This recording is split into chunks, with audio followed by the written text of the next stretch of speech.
So, a lot of interesting things are going on in Uganda. There'll be no peace for the corrupt. In fact, a lot of leaders are getting themselves arrested.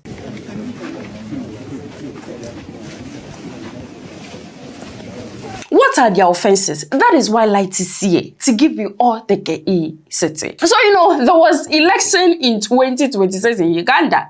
Now, after the election, President Museveni won again. After he won, he decided to create a new task force that are going to expose the corrupt. So they called it Operation Exposing the Corrupt, right?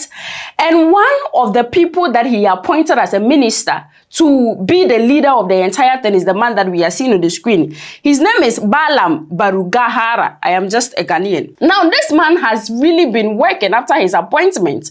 In fact, there were lots of people that are getting arrested in Uganda. The last time it was about engineers that took money from the government but did not use the money on the roads that they got themselves arrested. Today, we have teachers, patrons and matrons of different schools, about 5 schools that were arrested by the same minister, Minister Balaam Barugahara, right? And we are going to go through every single school, what they did and why they got themselves arrested.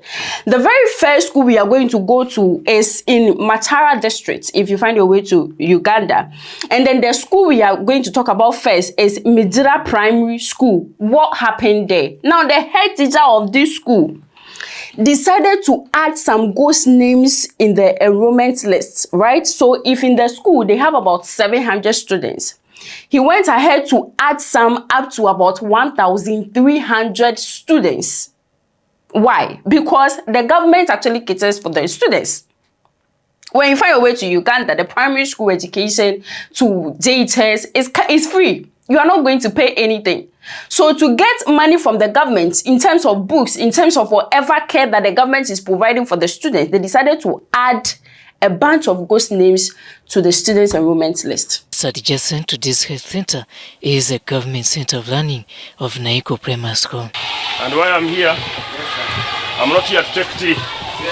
A brief introduction between the minister and school head teacher captured a number of teachers and learners. Would I be wrong if I say you have 3 ghost staff here? No, sir. I to make them give you the hold on. Pupils, I have 1,352. Acting in suspense, Mr. Balaam then embarked on a class-by-class head count of learners. 7, 8, 19, 20, 33, 45, 46. Inside 184. 184, you have 105. You'll tell me where the other numbers are. The results were contravening the head teacher's reports, a move which facilitated confiscation of could-be exhibits from the school.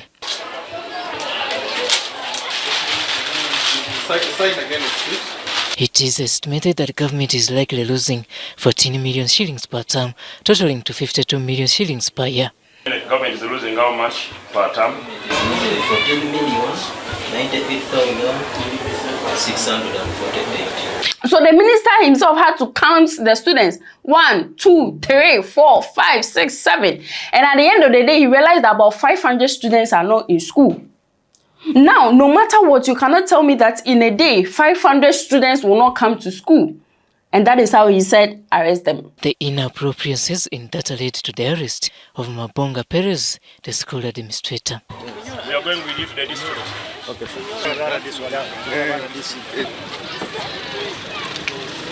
Now, straight from Midria School, the minister went again to a particular school called Cololo Secondary School. And the secondary school education is also supposed to be free. Just some few payments, I think some few payments that you have to make, but it's supposed to be free in terms of school fees, right? Now, when the minister got there, he was interrogating the head teacher. The students, some of the students made the minister know that they are supposed to pay 80,000 UGS, that is Uganda shillings. And the minister was like, why are you supposed to pay that money? And even after paying that money, they do not give them food. Now listen to the justification of this head teacher. The head teacher said that there are some teachers that are in the school that he employed himself, because the teachers that the government brought to the school, they were few. The minister said, if your teachers are few, all you have to do is to go through the system and tell the government that we need more teachers. We are paying fees for 3 categories. We have to pay without the meals. They are paying 80,000. 8. 80,000. Without meals. Day without meals. What is that for? We don't know, but Where's the headmaster? You come there. Stand there. So you are saying you are paying 80,000 for day without meals? Yeah. Then another one? Day with meals. How much? That is 220. Day with meals? Yeah. The next one? Boarding. How much? That's 300,000. Boarding is approved. But day without meals, why are you charging them 80,000 without meals? And yet it is... Now this man was talking about it is PTA agreements and all that. The minister said, arrest them. Why are you doing that? Are you not denying this Marachi and a chance to study? Who approved the 80,000 for day schools without meals? We agreed with the parents in the meeting. That is thuggery. That's robbery. How many students do you have on day school without meals? I cannot really give exact number, but I have it in the office. I can get. Now, there is one particular primary school that the entire thing surprised me, right? At Koyi Primary School, the head teacher decided to close down the school so that he doesn't go through the audits. He heard that the minister was coming. There is going to be an audit. He's going to answer some questions. So he decided to close down the school. All the students should go home. School is done. And when he was being interrogated, he said that they are done with their end of term exams. And if they are done with their end of term exams, then they can go home. So so he has closed down the school, which doesn't match the government's calendar. You're the one. Why are children not in school today? Is it a public holiday? No, they have just been doing exams. They are yet for rest. No, that's not true. All the children, you told them not to come, they come on Monday. No. Yeah. That's what I know. I have evidence. You told all the children, including those in P5, that they should not come. They come on Monday when the minister has left the district. No, I did not say so. And even I've seen a few of them, I saw them running away. They have been doing exams. Hello? You come. Come here. Come.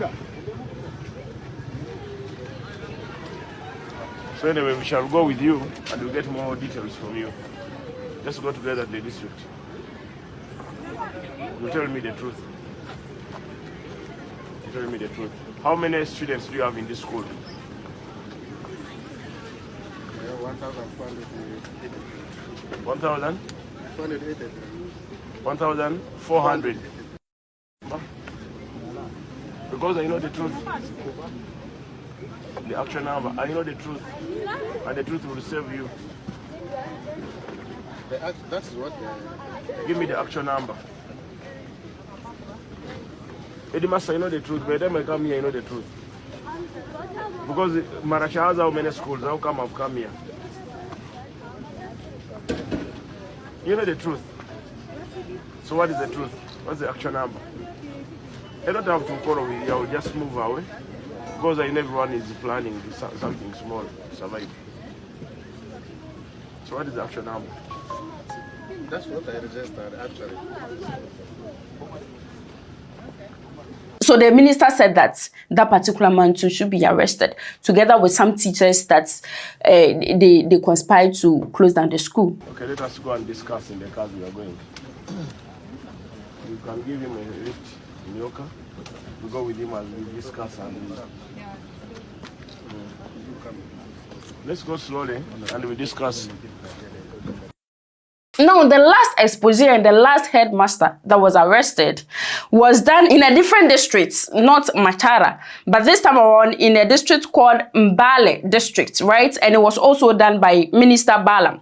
And Minister Balam realized that in this particular school called Mbale District Public School, there were ghost names in the teaching system. So the teachers that were sent there by the government, the head teacher and some people like the patron and the matron came together to add more names. So if the government sent, let's say 15 teachers, they added about 10, they had 25 teachers in the school that the government was paying every single month, but they didn't exist. Those teachers that their names are on the payroll do not exist. So they were also arrested. 200. The people sat in P1. Or no suspect name. There are 200 who sat in P1. Where is the dose? Where is the dose? 200. It's okay. When I was there. You come. You told me how many people sat exam in P1? You take this. This man is the... According to the order he gave, it was, in fact, there we gave order before taking the roll number of the children, before picking the papers, but we gave 100.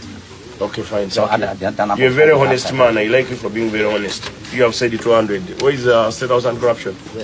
You need to investigate this man. And you know, this is what is happening in Uganda. Now, he is going it sector after sector. I have also seen him in the health sector arresting some doctors and some nurses, which we are going to talk about it. But this minister is bent on exposing every single leader, no matter the sector that you find yourself, that you are trying to either cheat the civilians or cheat the government. They are going to get you arrested. That is what is going on in Uganda. And you know, I think this should happen in most of our African countries. I always say that the politicians, right, they are not corrupt enough. If you give the normal African a little leadership role, they will find a way to cheat their partner. If they don't cheat their partner, they will cheat the people below them. If they don't cheat the people, they will try to cheat the person above them. That is the African mentality. I mean, a large percentage of us, that is how we are, that is what we think. But then I would love to know what you think in the comment section. Without not forgetting, you know, I've been saying that Onga Ghana is organizing a jollof battle between 5 African countries. We have Ghana, we have Nigeria, Senegal, Ivory Coast, Sierra Leone, which I want to attend with some of us, right? Now, we still have 2 tickets. We have a lot of people that have won the 3 tickets already by the first game that we played. Now we have 2 tickets left. The first 2 people to comment under this video wins this particular 2 tickets. This is Gossip 24. Kindly leave what you think in the comment section. And the room is bright because my name is Light.